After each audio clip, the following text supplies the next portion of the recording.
first station of the cross, Jesus is condemned to death. The chief priests and the elders had persuaded the crowd to demand the release of Barabbas, a radical, and the crucifixion of Jesus. So, when the governor spoke and asked them, "Which of the two do you want me to release for you?" they said, "Barabbas."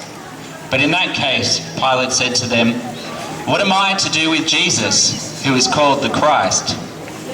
"Let him be crucified," they said. "Why?" he asked. "What harm has this man done?" But they shouted all the louder, "Let him be crucified!" Pilate saw that he was making no impression, that in fact a riot was imminent. So he took some water, washed his hands in front of them, and said, "I am innocent of this man's blood. It is your concern." And the people to a man shouted back, "His blood be on us and on our children!" He ordered Jesus to be first scourged and then handed over to be crucified.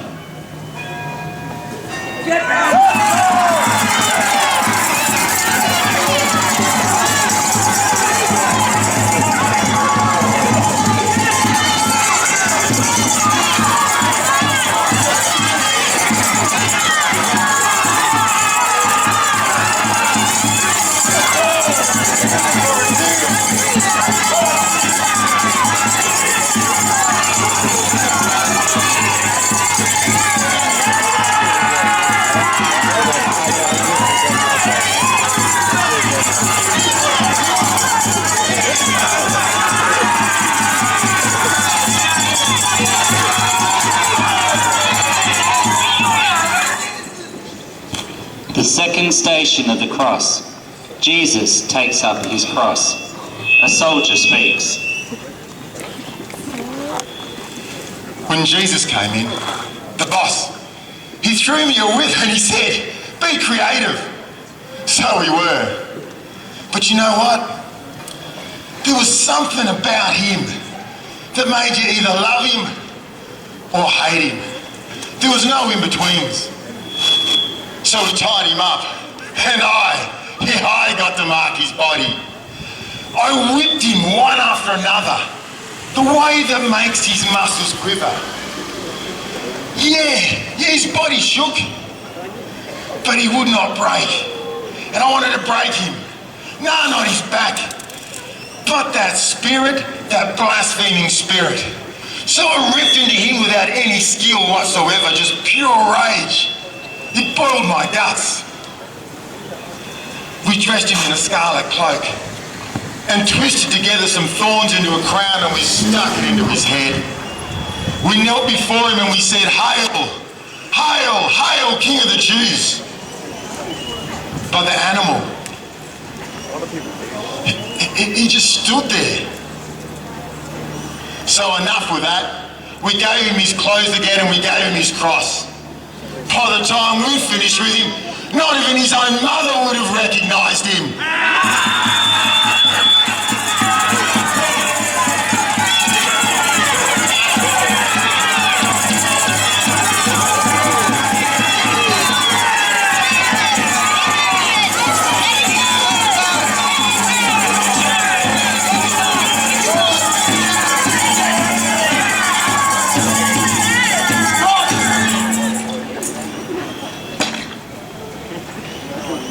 Third station of the cross, Jesus falls the first time.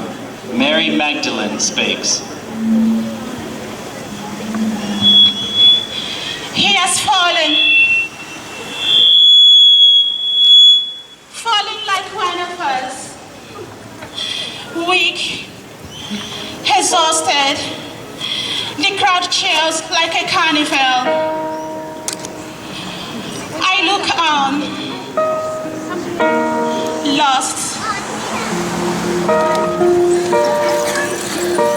Broken, laying there so broken, and all the fears we hold wash clean with faith.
fourth station of the cross, Jesus meets his mother.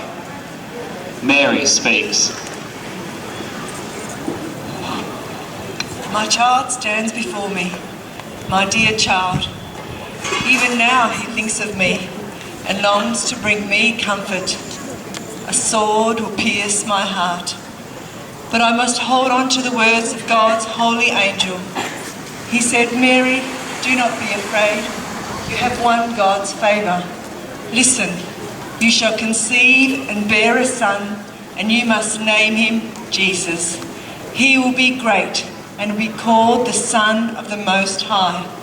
The Lord God will give him the throne of his ancestor David, and he will rule over the house of Jacob forever. If God sees fit for this to happen, I shall trust in him.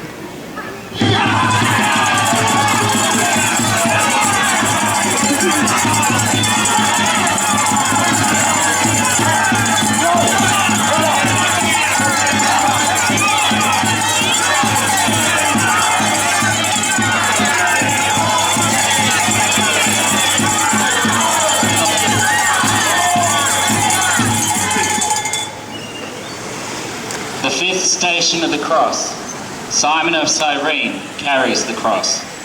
Simon of Cyrene speaks. I was coming up from the countryside to celebrate the feast when I saw a great disturbance, a man being allowed at a crucifixion. It was hot, and the man was struggling to walk. He was weak and slow because the Romans had turned his back to a pulp. I asked someone in the crowd who this criminal was. They said, Jesus, the prophet. If this man was a prophet, then where were his disciples? Then one of the soldiers picked me out of the crowd. I mean, you don't say no to a soldier. And he thrust the cross onto my back and ordered me to walk. And so I did. I mean, why call me to carry his cross? Me, a total stranger.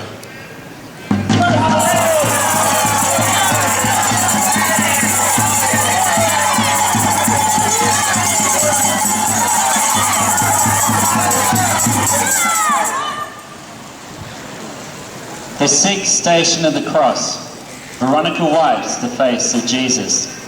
Veronica speaks.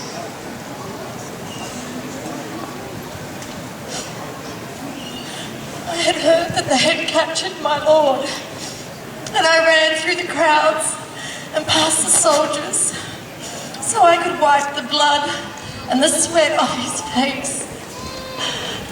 Only a Roman could conjure up such a terrible crime. Death by the cross.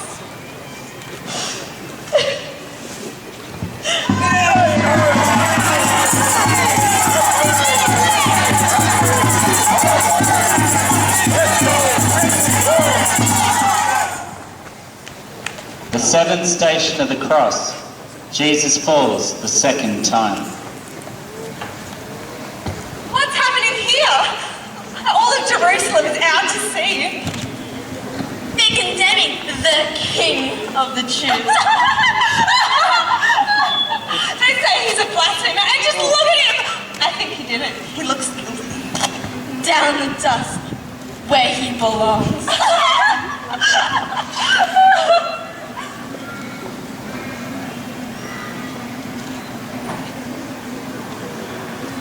Oh, my Lord, what have I done? No, what have we done?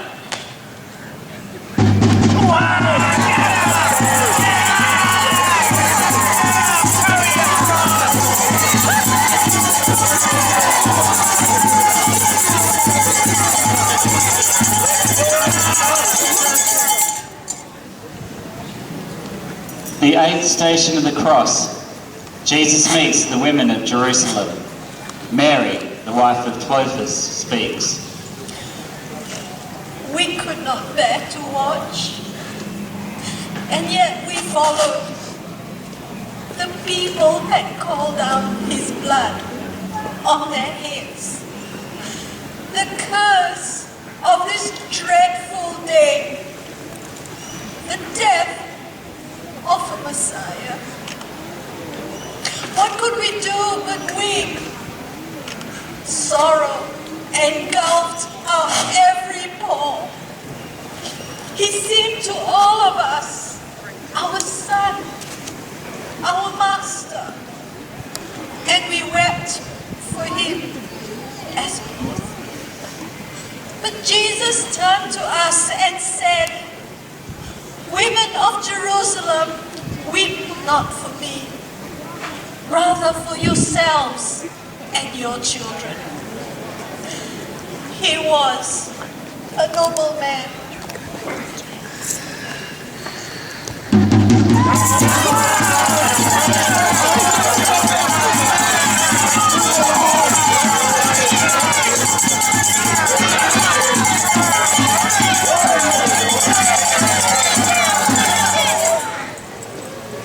The ninth station of the cross, Jesus falls a third time. He had done nothing wrong. There had been no perjury on his lips. He was insulted and did not retaliate with insults. When he was tortured, he made no threats, but put his trust in the righteous judge. He was bearing our faults in his own body on the cross, so that we may die to our faults and live for holiness. Through his wounds, you have been healed. You had gone astray like sheep, but now you've come back to the shepherd and guardian of your souls.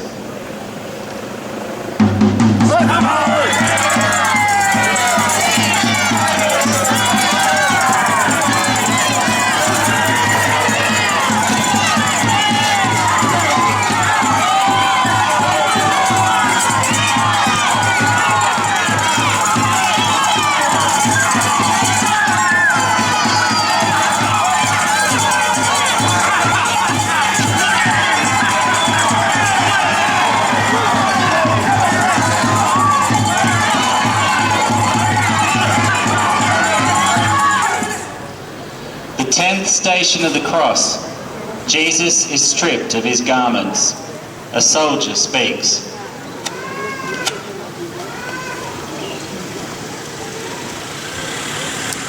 We took his clothes.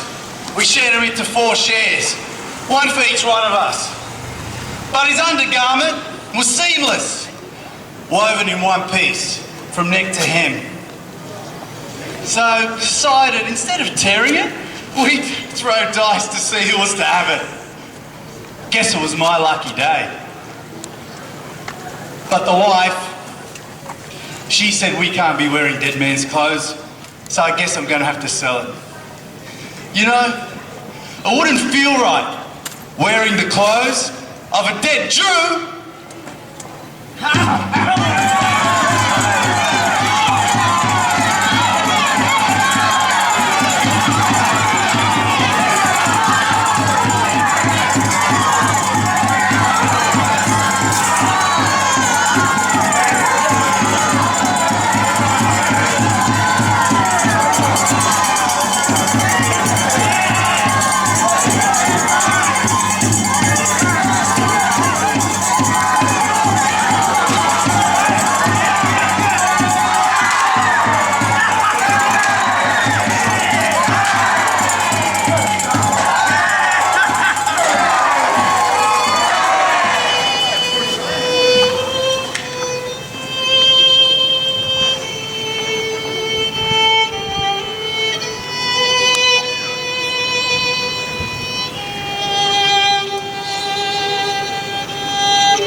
The 11th station of the cross, Jesus is nailed to the cross.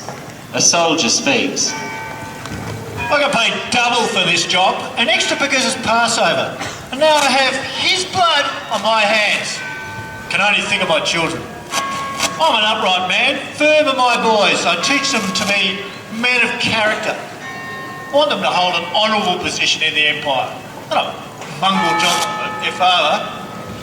What about this man's father? Whether he wanted his son to be a ruler. When we laid out the cross for Jesus, he did not say a word. I'm used to men cursing God in heaven as you hammer in the nails and break your teeth, block your ears and think, this man deserves to die. Well, I lined up his ankles, pushed the nails through the top of his feet. The silence was deafening. As I pounded the nail, I felt every muscle and sinew tear. I looked up to see if he was dead. His eyes were fixed firmly on the vast sky above, piercing something I couldn't see. His stillness caused terror in me. It cut through my clothes and made me shiver. As I raised the cross, for the very first time, I doubted I'd hammered in a criminal. But as the sign says, King of the Jews.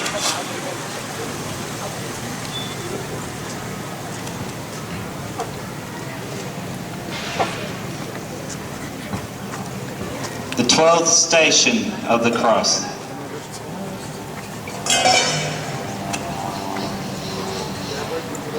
Standing at the foot of the cross was Jesus' mother, her sister, and Mary Magdalene. When Jesus saw his mother and the disciple he loved, he turned to them and said, "Woman, behold your son." Then to his disciple, "Behold your mother." And from that hour on, he took her into his own home.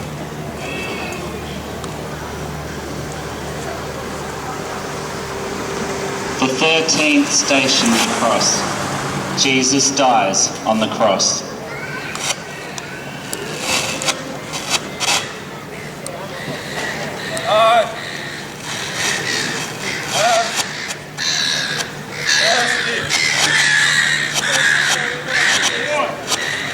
Get me some water.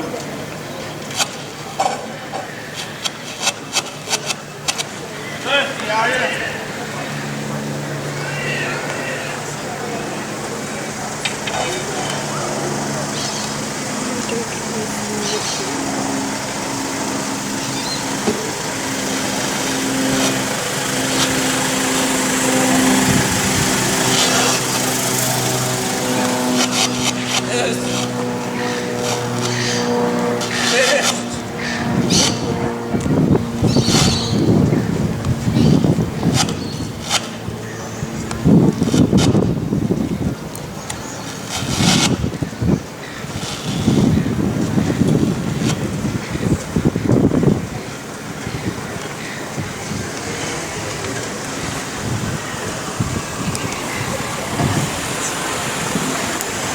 Truly,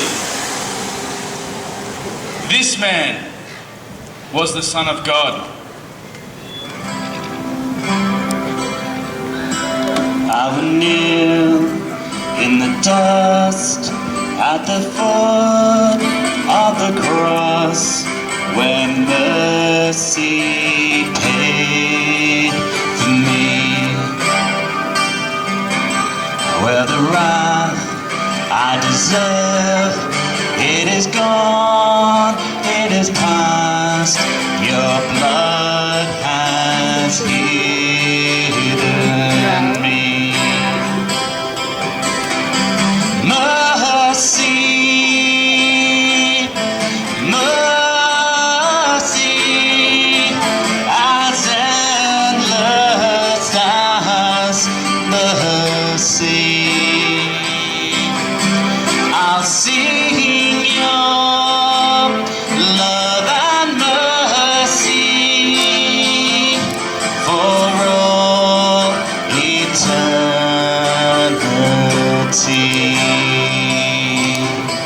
I will kneel in the dust at the foot of the cross where mercy paid for me.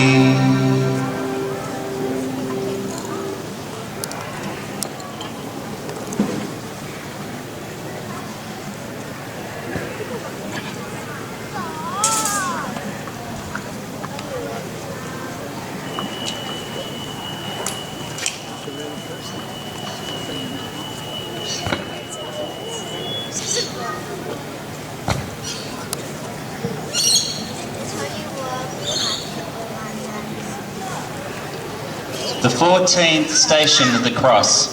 Jesus is taken down from the cross. Joseph of Arimathea speaks. I could lose nothing more since I lost my Lord. So I asked Pilate for the body. He had had enough of it all anyway. The hysteria. If I could not give Jesus a dignified death, then I must at least give him a decent burial. But I could bring no solace to his mother. The bitter taste of salt tears was her Passover feast. For she had lost her firstborn son. It was indeed a new atonement.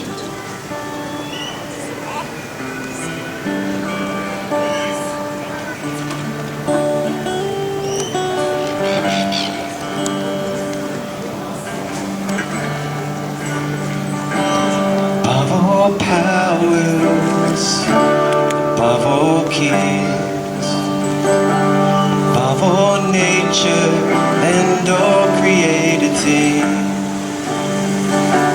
above all wisdom and all the ways of man,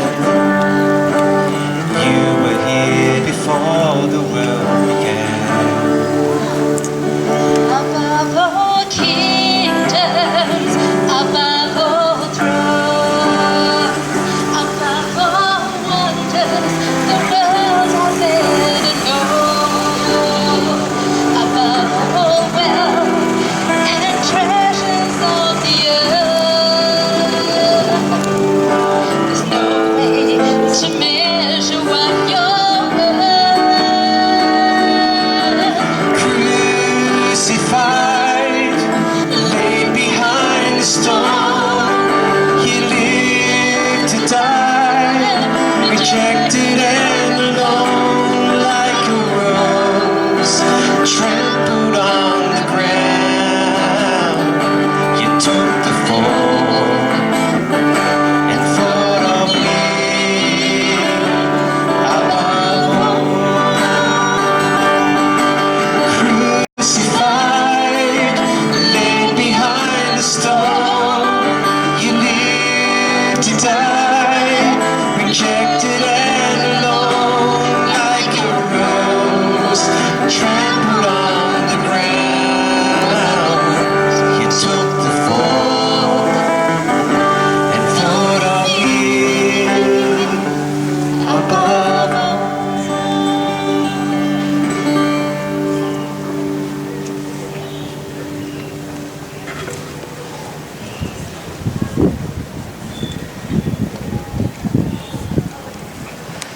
The 15th station of the cross. Jesus is laid in the tomb. Mary of Bethany speaks.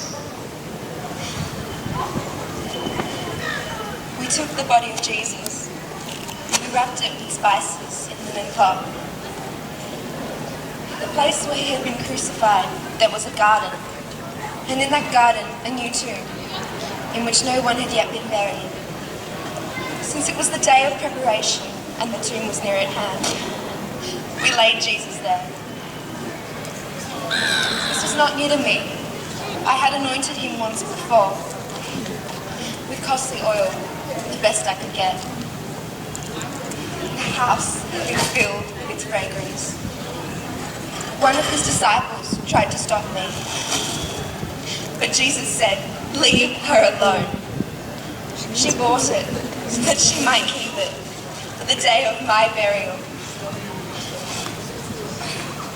The poor will always be with you, but you will not always have me. Now I took the oil and placed it on his feet, and then on his hands, and on his side, and on his head, as if to balm his open wounds. Wounds that were inflicted by us.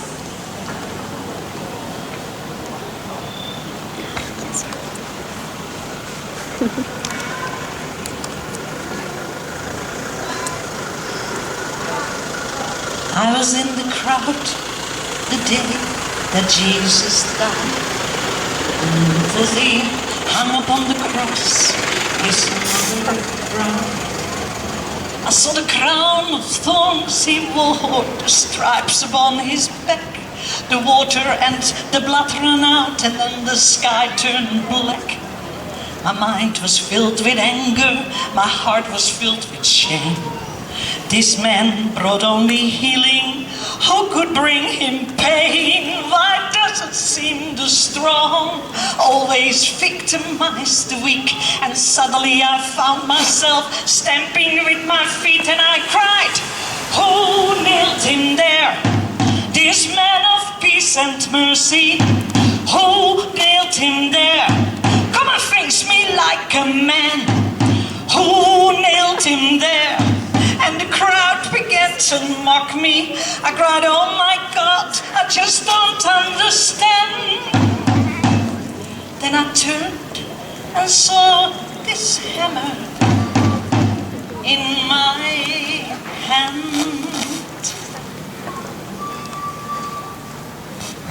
I am just a Roman soldier, an ordinary man. I love my wife and children, I do the best I can. But how could I have killed him? It must be someone else. I've got to find the answer, I just can't blame myself. Who nailed him there? This man of peace and mercy. Who nailed him there? Come and face me like a man. Who nailed him there? And the crowd began to mock me. I cried, oh my God, now I understand. When I turned and saw the hammer in my hand. So, I nailed him there. This man of peace and mercy, I nailed him there. I am the guilty one. I nailed him there with my sins and my transgressions. I nailed him there, this man of peace and mercy. I nailed him there. I am the guilty one. I nailed him there with my sins and my transgressions. I cried, oh my God, now I understand. When I turned and saw the hammer in my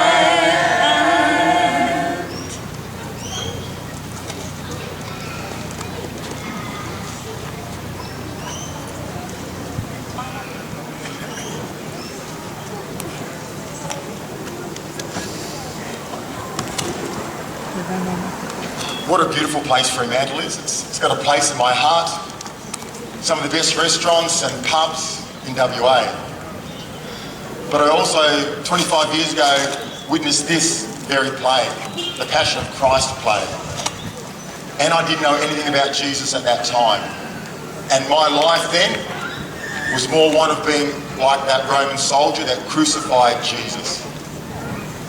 My life was in disorders and chaos. I was heavily involved in outlaw motorcycle gangs. Going to jail, and my mates now are still in jail. I had no idea what it was to be a man, to be a father, to even be a human being who was happy in his own skin. I had no idea what that was. But I remember seeing this play because a good mate of mine, Romano, asked me to come and see it.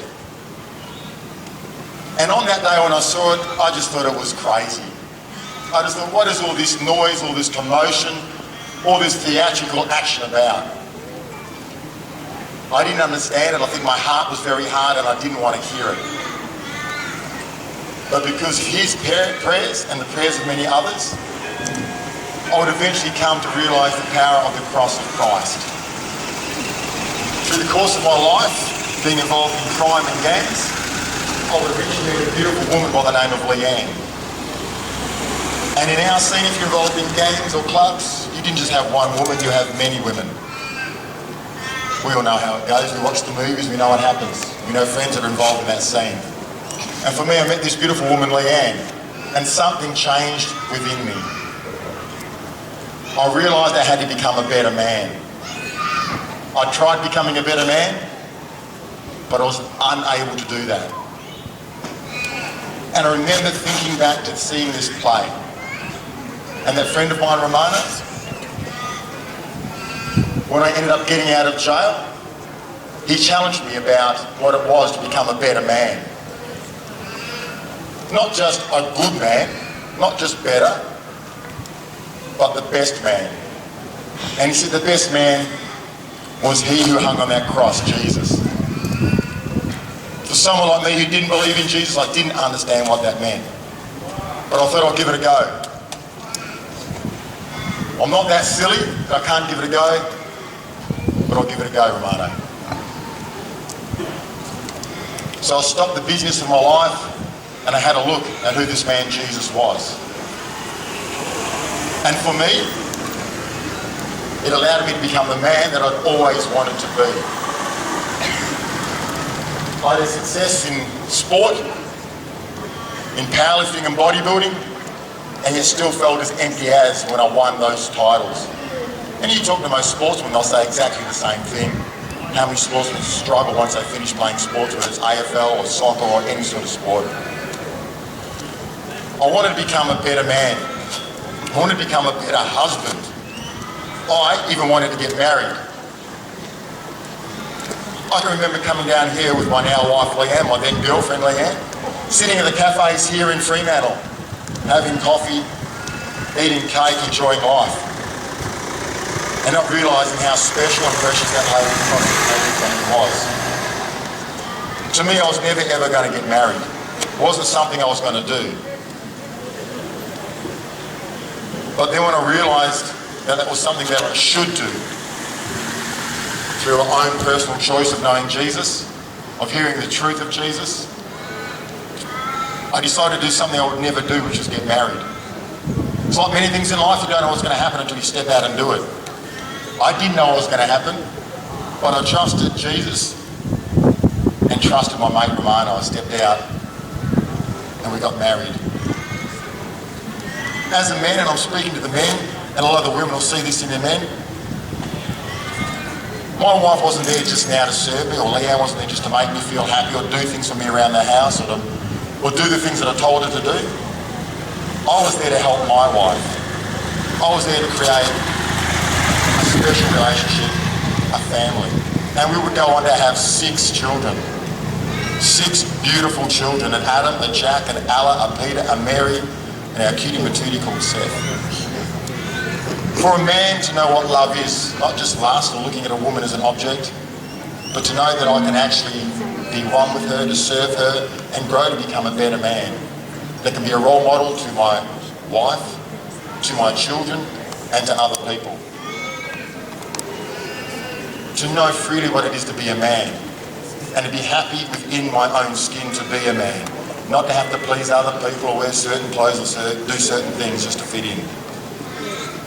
So that was the challenge that I had almost 25 years ago, the journey that I had.